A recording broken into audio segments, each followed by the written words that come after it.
waiting for this conversation. This is a person that deserves a tremendous amount of credit in regards to what I've been able to accomplish over the last 10 years. I know I wouldn't be here today if it weren't for this person. And it goes all the way back to the small shopping center in Carroll, Iowa, city center. Dawn Stamper, thanks for giving me some time today. How are you? I'm great. Thanks for inviting me. I always love our conversations. Absolutely. Do you remember that project in Carroll, Iowa? Did I get that right? Did I remember that correctly? Uh, oh yeah, you got it right, and you saved my bacon on that job. It, that was such a critical, important part in my career journey. And I felt so fortunate to get to meet you and the rest of the Phillips Edison team in 2015, 2016. Maybe we'll just Mhm. kind of zoom out. I'd love to hear about your overall career arc from Regency to Phillips Edison, Pivotal Housing. I with Regency Centers. Pretty much right out of college. Worked my way up. They transferred me to Cincinnati, which was home. From there, I moved over to Phillips Edison, where Eric Richter hired me as the assistant director of property management and then the director. And I moved my way up there until I was the senior vice president of customer experience. Really renamed, reshaped how they referenced their tenants and trying to address that tension between landlord and tenant, renamed them to what they now call them neighbors. From there, I left and I went to Pivotal Housing Partners. I was their senior vice president of operations there and enjoyed getting to learn that side of the biz of real estate. I'd never had any experience in residential. And then from there, I've always kind of wanted to work for myself. So I joined Eric and Tanner at XFlex, brought in third party property management. And it's been a wild ride figuring out what kind of a company and what kind of a culture we want to have. From the outside, I'm so glad you walked through that career trajectory because I totally forgot. Like in the midst of this highly successful property management career, you stepped out to build a best in class technology stack for property Yeah, management yeah, that now Phillips Edison turned into a revenue center. yeah. I totally Well, forgot and about that that. was actually one of the things that helped prepare me to um, have my own business. It was so challenging and so much fun. On the other side of So the coin, like some of my favorite memories with you are going to South Carolina and doing a ride yeah, around with Christine Agee and kind of early in my career, having that experience to see how much you poured into your team and how much you develop your team and you give credit to everyone around you. I mean, I had a literal backseat view to kind of leadership lessons and being a servant leader 101. and I was not used to managing a remote team. That all of my team had always been right there in the office with me. Literally no one that reported to me was in the office with me. And I thought, how am I going to do this? Because I think one of the most important things is building a rapport and getting to know them, know who their spouse is, their kids, what stage they're at, and kind of doing life, if you will, with them, even if it is remote. And I thought, how am I going to do this? And I had some really good advice from Mark Addy, who was the Yeah. COO at the time at Phillips Edison. And he was like, he pulled me in his office one day and he said, Dawn, what's Tracy's wife's name? I don't know. And he's like, the next time I ask you, you better know. And I was like, good call. So I just learned very early on that I was going to have to get out in the field, travel with them, get to know them on a personal level, meet their families, go to dinner, all of those things. And then that would really open that avenue because they would know that you care about who they are and what's going on with them so that they'd be open to any other like leadership or advice or criticism, counseling, whatever you want to call it, that you might give them because they know that you care about something other than just the results at work. And I was like, yes, this is how we're going to do this. So There's no question to me how deeply you care about your team world. Getting back into like the X Flex point of your juncture, being a couple years into this now, what surprised you the most? I don't know what is the most surprising, but I will tell you that something that I learned from you when you were taking care of Weston Carroll, Iowa, that's what we want to do for our customers now is they call us and they're like, oh my God, do you have a plumber in, some tiny little town in the middle of North Dakota? You're like, Sure do. Yeah. So, you take care of people where they're at, where they're struggling. Find vendors that just can't meet their insurance requirements or whatever it is. Take care of them there, and then they will trust you in other areas where it's a little easier. That is at least one thing that I got from you. Like, start small, knock it out of the park, and they'll start trusting you with bigger things. Not surprised, just continues to be borne out in my experience that you start small. Yeah. I appreciate you saying that. From a trade perspective, how do you view plumbing today? For decades, plumbers have always been a challenge, and that continues now. And you find a lot of small plumbers that they do great work, but they don't know how to really present themselves well. They don't know how to market themselves. And then you find plumbers that really aren't great. And so you have to sift through those. Something that I alluded to before, they when they don't have the right insurance, we do. Yeah. So we can help them by giving them the opportunities, promote them on our LinkedIn channels and all of that, so that they can make a name for themselves, grow their business, and also help our customers who, but plumbers have always been a challenge. Number two happens, and you just talked a second ago. The big one of the biggest surprises at XFlex is all of the compliance work that you have to Yeah, do. And so, if yeah, you and Eric and Tanner and the rest of the XFlex team are working really hard to stay on top of all this stuff, the owner operator, like plumber out there, like they have no chance. If it's right. taking you this many resources, given your experience, your education, your connections, all those things, if it's taking you that much effort to stay on top of it, they just don't have the same chance. Yeah.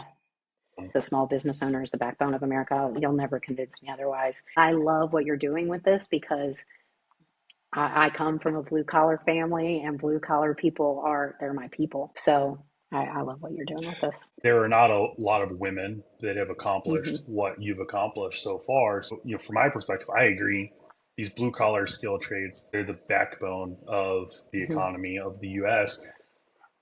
I'd love to see gender equality in this space. And so, Yeah. what's been your perspective of being navigating this career in the industry as a woman in the space? Yeah. So, I mean, I was born to a father who was the oldest of six boys.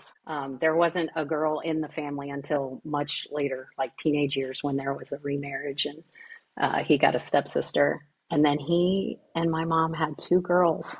And we were never really allowed to like make that an excuse.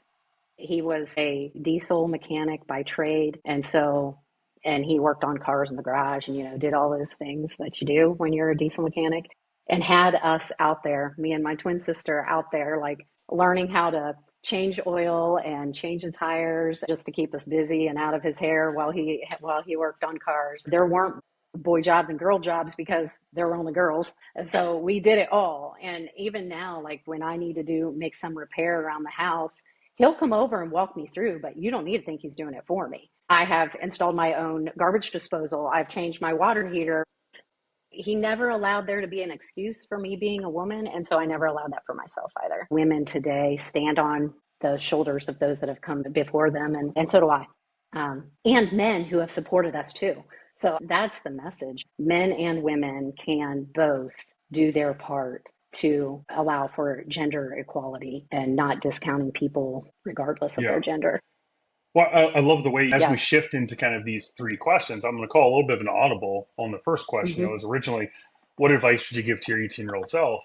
I think, though, the better question to ask here is, what advice would you give to that 17, 18-year-old today that's approaching high school graduation? What advice would you Hmm. give to that person today that maybe is not cut out to go to a traditional 4-year college route? Yeah. Yeah. So, I mean, something that I've been saying to myself over and over a whole lot lately is to thine own self be true. And so figure out who you are and admit that it's going to change over time. You're Yeah. going to become a different person just based on your own experiences and the things that happen to you, what the education that you get. But if you are not a college person, do not let anybody talk you into being a college person. It's Yeah. okay. you will make a good living. You will make a better living and be of better service to your community in general if you will do what's right for you. So, college was right for me, and that's great. But my nephew he is one of the most intelligent people that could ever meet. Kindest, just servant's heart. College may be down the road for him, but right now he's training to has his EMT, and he wants to be a paramedic, and so he's training towards that field, and because he knows he wants to help people. So figure out who you are and be true to that. And I think that and slow down. It's not a race. Like it's just not a race. And if you decide you could want to go to school later, there are so many options now that probably weren't necessarily available to you and me, Yeah. but they are there now. There are so many adult programs that if you decide down the road you want to get a bachelor's degree, well, you'll have an opportunity later. You don't have to do it today. Yeah, I think that's a great perspective. And two, like to that point, a lot of specialized learning, a lot of Yes. certificate programs. And so I'm sitting here as a political science major from a school in South Carolina that no one's ever heard of. And so there are some classes and some courses that I got a lot more out of than others, Yeah. but that's also a really hard decision to make as an 18-year-old, 19-year-old, 20-year-old, Hmm. 21-year-old, because to your point, like things change. When I went back and I pursued my MBA, I had a lot more interest, a lot more experience, a lot more passion in the space that just I was a fundamentally different person, Yeah. 15 years later. Yeah, my degree's in psychology. I would tell you I use it every day, but not traditionally. Not in the way I thought I was going to when I was 19, 20, 21 years old. And it's okay. Yeah, now our friendship makes a lot more sense, knowing that that was